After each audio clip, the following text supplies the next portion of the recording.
नमस्कार मित्रांनो.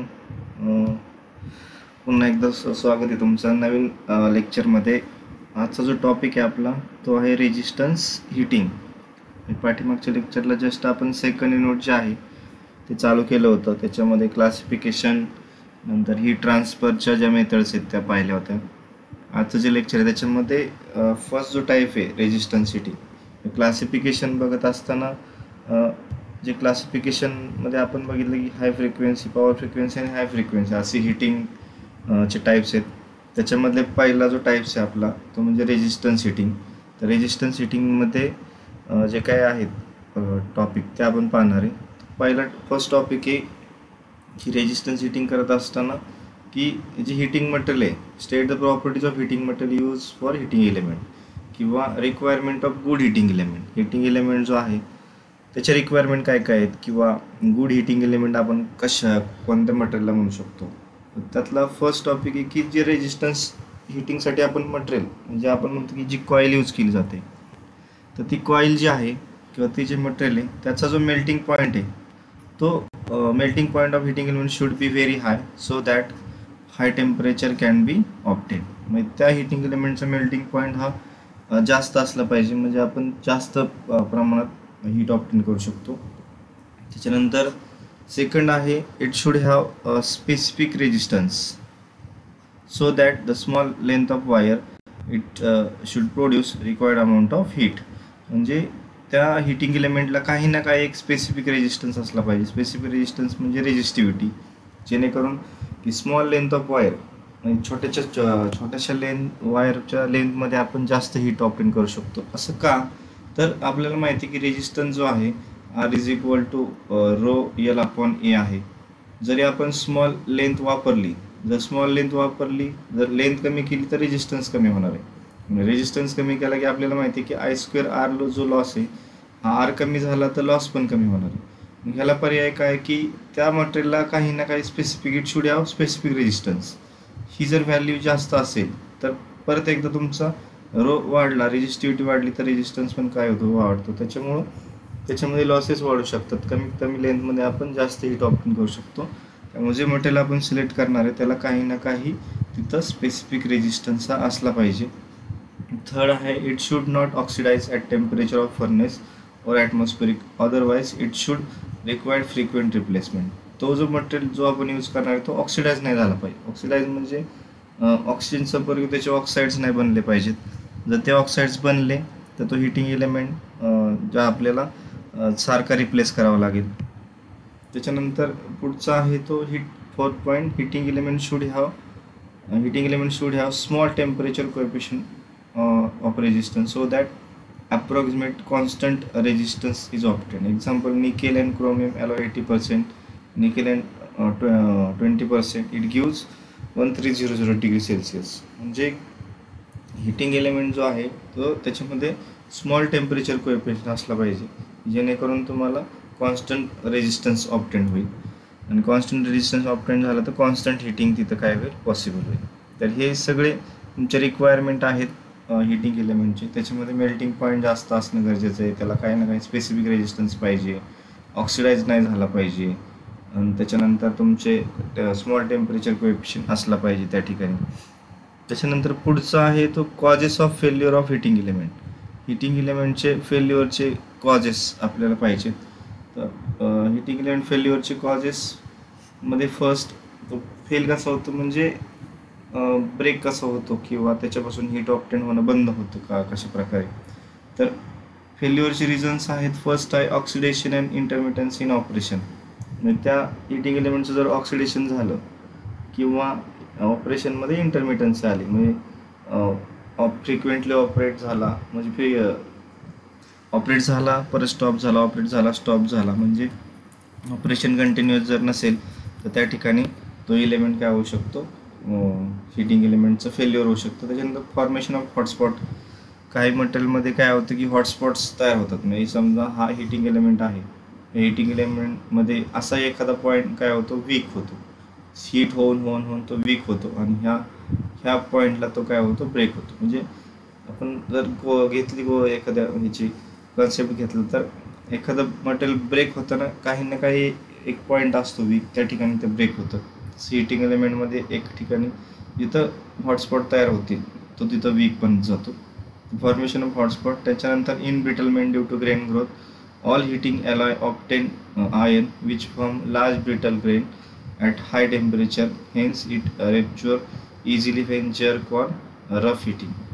म्हणजे जे काय हीटिंग एलिमेंट आहेत त्याच्यामध्ये काही ना काही आयनचं प्रमाण असतं आणि त्या आयनच्या प्रमाणामुळं तो इनब्रिटल बनण्याचा प्रयत्न करतो आणि त्याच्यामुळं काय होतं की तो जो एलिमेंट आहे तो त्याला जर जर्क बसला, हीटिंग एलिमेंट हीट चालू असताना त्याला झटका बसला.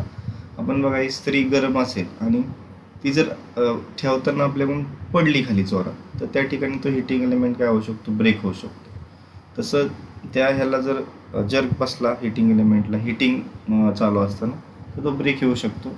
आणि लास्ट जो आहे तो करोजन. त्या मटेरियलचं जर करोजन होत असेल, जनरली ज्याच्यामध्ये आयनचं प्रमाण जास्त असतं अशा मटेरियलचं करोजन होतं. जर करोजन होत असेल तर त्या ठिकाणी तो हीटिंग एलिमेंट फेल होऊ शकतो. तर हे 4 पॉईंट आहेत तुमचे हीटिंग एलिमेंट फेल्युअर होण्याचे. त्याच्यानंतर मेथड्स ऑफ टेम्परेचर कंट्रोल. म्हणजे तुम्ही टेम्परेचर कंट्रोल कसं करणार ह्याच्यामध्ये हीटिंगमध्ये. तर फर्स्ट रेजिस्टन्स हीटिंगमध्ये टेम्परेचर कंट्रोल करण्याची फर्स्ट मेथड आहे by varying voltage across heating element. त्याच्यानंतर सेकंड आहे by varying value of resistance of heating element. आणि थर्ड आहे बाय युझिंग थर्मोस्टॅट. आता हीटिंग एलिमेंटमध्ये जी हीट तयार होते किंवा त्याच्या मागे एकच कन्सेप्ट आहे, तो म्हणजे जूल्स लॉ I²RT. मग ह्या कंट्रोल करण्यासाठी तुम्ही फर्स्ट मेथड आहे आपली ती म्हणजे by varying the voltage across heating element. समजा हा हीटिंग एलिमेंट आहे आणि इथं तुमचं सिंगल फेज सप्लाय, इथं टॅपिंग दिलं that transformer, tap changing transformer.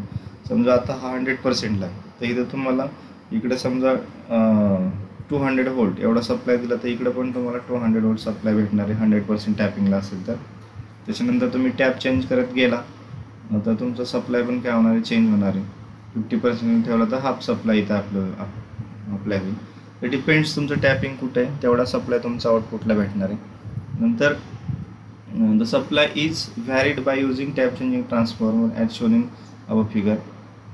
As applied voltage is changed, the heat produced is also change. जर applied voltage चेंज झालं तर heat produced पण काय होणार, तिथं चेंज होणार आहे. The correct portion of tap is selected to get required temperature of the furnace. किंवा ओव्हनचं टेम्परेचर तुम्हाला रिक्वायर्ड सिलेक्ट करायचं आहे, तर तुम्ही ह्याच्यावरून कोणता टॅप तिथं सिलेक्ट करताय त्याच्यावरती डिपेंड आहे. याचं कारण काय, व्होल्टेज चेंज करून कशी हीट ऑप्टेन होणार, तर आपल्याला माहिती आहे की पॉवरचे फॉर्म्युले आहेत. P = V × I आहे. त्याच्यानंतर P = I²R एक फॉर्म्युला बघितला आणि P = V² / R. तर हा जो फॉर्म्युला आहे, ह्या फॉर्म्युलाने जर बघितलं पॉवर लॉस किंवा हिटिंग लॉस ह्याच्या अक्रॉसचा, तर आपण हा V जर इन्क्रीज केला तर इथं जो लॉस होणार आहे पॉवर लॉस तो पण वाढणार आहे आणि तो स्क्वेअरशी प्रोपोर्शन असणार आहे. जर व्होल्टेज कमी केलं तर पॉवर पण जो लॉस होणार आहे तो पण कमी होणार आहे. त्याप्रमाणे तुम्ही व्होल्टेज व्हॅरी करून टेम्परेचर कंट्रोल करू शकता. त्याच्यानंतर दुसरं मेथड आहे ती म्हणजे by varying the value of resistance. By varying the value of resistance of heating element. ह्याच्यामध्ये काय केलं की जो हिटिंग एलिमेंट आहे त्याचेच पार्ट केलेले आहेत. इथं बघू शकता फेज आहे, न्यूट्रल आहे. इथं आल्यानंतर तुम्हाला दिसेल की इथं स्विच S1 आहे, S2 आहे, S3, S4. त्याच्यानंतर हा हिटिंग एलिमेंट आहे. हिटिंग एलिमेंट जो आहे त्या हिटिंग एलिमेंटचे तो डिवाईड केलेला आहे वेगवेगळ्या पार्टमध्ये. की समजा हा आपण घेतला की हा R1 आहे, R2 आहे, R3 आहे, R4 आणि टोटल त्यांचा रेजिस्टन्स R आहे. नंतर इकडं त्याचं कॉम्बिनेशन मिळून इकडे न्यूट्रल कनेक्ट केलेली असे आहेत. तर ज्यावेळेस तुम्ही सप्लाय, आपल्याला माहिती की P = V² / RT. RT काय आहे तर R / N आहे. पॅरलल कनेक्शन तुम्ही बघू शकता. आणि मग याच्यामध्ये जर बघितलं फॉर्म्युल्यामध्ये तर R / इथं जो RT होता त्या RTची व्हॅल्यू काय टाकलेली आहे, मग RTची व्हॅल्यू तुमची R / N एवढी आहे.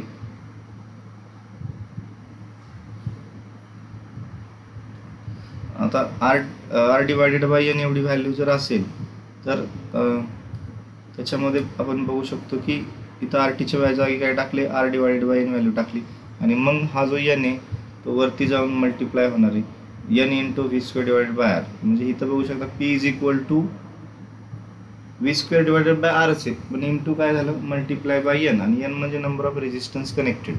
याच्यामध्ये आपण असं म्हणू शकतो from above equation heating of power loss is directly proportional to the number of resistance connected. म्हणजे जेवढे नंबर ऑफ रेजिस्टन्स तुम्ही कनेक्ट करता तर तेवढी तुमची हीट काय होणार तिथं वाढणार आहे. The amount of heat